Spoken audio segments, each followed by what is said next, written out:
ఆడ, మగవాళ్ళలో ఈ మోకాళ్ళ నొప్పులనేవి అసలు ఎందుకు వస్తుంటాయి? అంటే మోకాళ్ళ నొప్పులు స్టార్ట్ అయినప్పుడు ఫస్ట్ గుర్తించాల్సిన విషయం ఏంటంటే, ప్రత్యేకించి ఈ సింప్టమ్స్ ఉన్నప్పుడు ఏంటంటే ఉదయాన్నే నిద్ర లేయంగానే మోకాలు పట్టేయడము, మెట్లెక్కేటప్పుడు నొప్పి, ఒక ఇండియన్ టాయిలెట్ మీద కాసేపు కూర్చొని లేసేటప్పుడు లేయలేకపోవడము, లేదంటే కూర్చున్నోళ్ళు మోకాళ్ళు పట్టేసి ఇలాంటి సింప్టమ్స్ రిపీటెడ్‌గా వస్తున్నాయంటే ఫస్ట్ గుర్తించాల్సింది ఏంటంటే, ఆ మోకాళ్ళు తొడ ఎముక, కాలు ఎముక మధ్య గుజ్జు అని అంటారు. ఆర్టిక్యులర్ కార్టిలేజ్ అంటాం మనం సైన్స్‌లో.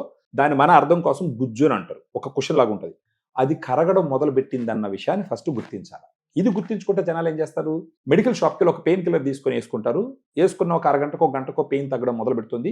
ఒక 2, 3 అవర్స్ తర్వాత మళ్ళీ పెయిన్ వస్తుంది. సో అది ఓన్లీ సింప్టమాటిక్ రిలీఫ్. కానీ ఆ పెయిన్‌ని ఈ విధంగా కంట్రోల్ చేయడం మాత్రం కరెక్ట్ కాదు. అంటే ఆ పెయిన్ మనకు చెప్తుంది, ఇక్కడ గుజ్జు కరుగుతుందిరా బాబు, నువ్వు ఏదో ఒకటి చెయ్యి అని చెప్పి ఆ పెయిన్ చెప్తుంది. కానీ దాన్ని టాబ్లెట్ వాడి మనం అణస్తున్నాం. అది రైట్ స్ట్రాటజీ కాదు.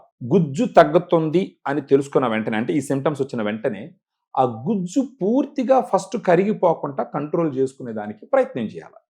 ఇలాంటిది వచ్చినప్పుడు జనాలు గుర్తుపెట్టుకోవాల్సింది ఏంటంటే, కాండ్రో ప్రొటెక్టివ్ ఏజెంట్స్ అని ఉంటాయి. ఆ ఏజెంట్స్ని తీసుకోవాలా. దాని క్లాస్లోకి వచ్చేటటువంటి ప్రోడక్ట్ మీరు ఏదైనా చూసినారు అని అంటే, అలా కాండ్రో ప్రొటెక్టివ్ ఏజెంట్స్లోకి వచ్చేది వచ్చి గ్రాండ్ వాక్. ఇది ఒక డైటరీ సప్లిమెంట్.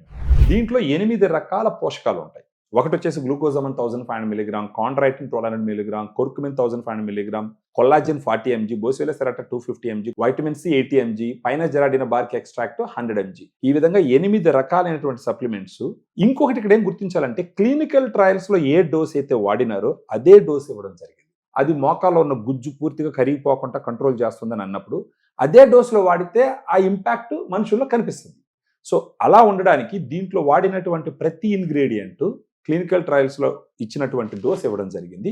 దీనివల్ల ఏమవుతుందంటే, ఫస్ట్ మోకాల్లో ఉన్న గుజ్జు పూర్తిగా కరిగిపోకుండా కంట్రోల్ చేస్తుంది. గ్రాండ్ వాక్ ఎలా ఉంటుందండి? పౌడర్ రూపంలోనా? ఇది సాచెట్ రూపంలో ఉంటుంది మేడం. ఈ సాచెట్ లో వచ్చేసి 7.5 గ్రామ్స్ పౌడర్ ఉంటుంది. ఎలా యూజ్ చేయాలి? ఇలాంటి ఒక 250 ml వాటర్ బాటిల్ తీసుకొని కూడా దీంట్లో పౌడర్ పోసి, వాటర్ పోసేసి బాగా షేక్ చేసినారనుకోండి, కరిగిపోతుంది.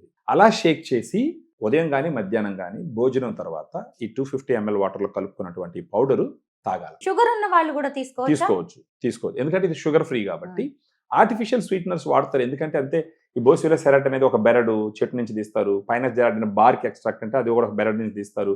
పసుపు నుంచి తీసిన కర్కుమిన్ ఉంటుంది. ఇవన్నీ మామూలుగా అయితే తీసుకోలేరు కదా. అందుకని చెప్పేసి ఆ పెలాటబిలిటీ కోసం కొంచెం ఆర్టిఫిషియల్ స్వీట్నర్ యాడ్ చేస్తారు. షుగర్ వాళ్ళకి ఎలాంటి ఇష్యూ ఉండదు. ఇలా రోజుకు ఒకసారి ఒక 1 month వాడితే వాళ్ళకు నొప్పి తగ్గడం మొదలు పెడుతుంది. ఒకసారి నొప్పి తగ్గడం మొదలు పెట్టిందంటే ఆటోమేటిక్గా వాళ్ళే కంటిన్యూ చేస్తారు. సైడ్ ఎఫెక్ట్స్ అయితే ఏమీ ఉండవు కదా. ఇది డైటరీ సప్లిమెంట్ కాబట్టి సైడ్ ఎఫెక్ట్స్ ఉండేదానికి ఛాన్సే లేదు.